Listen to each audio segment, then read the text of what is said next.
VRK ప్రేక్షకులకు నమస్కారం sir. నా పేరు సుబ్బారావు. ఈరోజు 5-6 సంవత్సరాలు లేదా 7-8 సంవత్సరాలు వచ్చినటువంటి పాపలు బాలికల కాడ నుంచి 40-45 సంవత్సరాలు వచ్చిన మహిళల వరకు ఎదుర్కొంటున్నటువంటి ముఖ్య సమస్య వైట్ డిశ్చార్జ్, మూత్రంలో తెలుపు పోవటం. ఇది ఎందుకు వస్తుంది, దీని యొక్క లక్షణాలు ఎలా ఉంటాయి అనంటే, ఈ విధంగా వైట్ పోతున్నటువంటి మహిళలు జుట్టు ఊడిపోతుంటుంది, కళ్ళు మంటగా ఉంటాయి, పిక్కలు పీకేస్తుంటాయి, నడవాలన్నా ఒక పని చేయాలన్నా చాలా బాధగా ఉంటుంది. ఒక మాటలో చెప్పాలంటే అన్నం తినాలన్నా కూడా వాళ్ళకి బద్ధకంగా ఉండి నిద్ర వచ్చేస్తుంటుంది.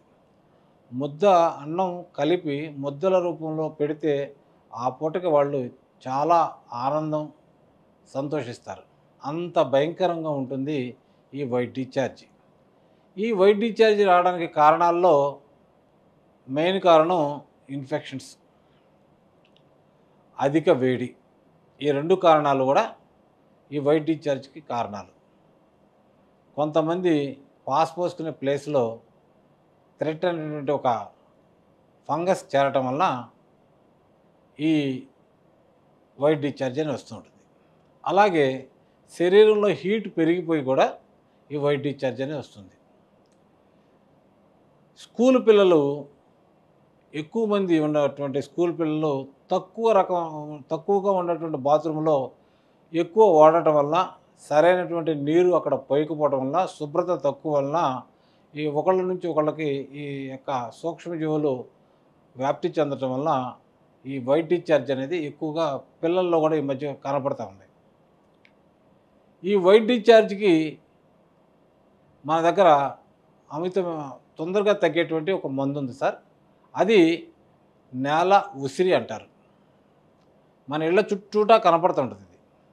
దాని చిన్న చిన్న చెట్లు, ఆ ఆకు వెనకాల తిరిగి చూస్తే చిన్న చిన్న ఉసిరికాయలాగా కనపడుతూ ఉంటాయి.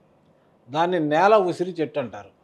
అలాంటి నేల ఉసిరి చెట్టు యొక్క వేళ్ళని తీసుకుని మనం బియ్యం కడిగేటువంటి నీళ్ళు ఉంటుంది కదా, బియ్యం శుభ్రంగా కడిగి పారబోస్తాము. ఆ పారబోయకుండా కొద్ది నీళ్ళని మనం తీసుకుని ఆ నీళ్ళల్లో ఈ యొక్క నేల ఉసిరి చెట్టు వేర్లు తీసుకుని కచ్చాపచ్చగా దంచి ఆ నీళ్ళల్లో వేసి ఒక గ్లాసు నీళ్ళు అర గ్లాస్ అయ్యేదాకా మరిగించి వడగట్టుకుని ఆ యొక్క ద్రవాన్ని కానీ రోజు తీసుకోగలిగితే వారం 10 రోజుల్లో వాళ్ళకి ఆ వైట్ డిశ్చార్జ్ అనేది తగ్గిపోతుంది.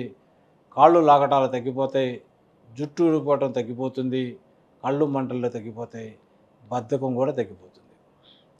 అలా చేసినటువంటి ఈ తర్వాత మంచి ఆహారం తీసుకుంటే ఈ సమస్య పూర్తిగా నివారించుకోవచ్చు. అలాగే ఇంకొకటి, ఈ యొక్క వైట్ డిశ్చార్జ్ అనేటువంటి మహిళలు దీనిని త్వరగా తగ్గించుకోకపోతే పెద్దవాళ్ళు అయిన తర్వాత బోన్లు అంటే ఎముకలు గుల్లబారటానికి, ఎముకలు బలహీనపడి ఎముకలు కీళ్ళ జబ్బులు లాంటి జబ్బులు కూడా రావడానికి అవకాశం ఉంటుంది. కాబట్టి ఈ వైట్ డిశ్చార్జ్ని త్వరగా తగ్గించుకుని మహిళలందరూ కూడా ఆరోగ్యంగా ఉండాలని కోరుకుంటున్నాను. ధన్యవాదాలు.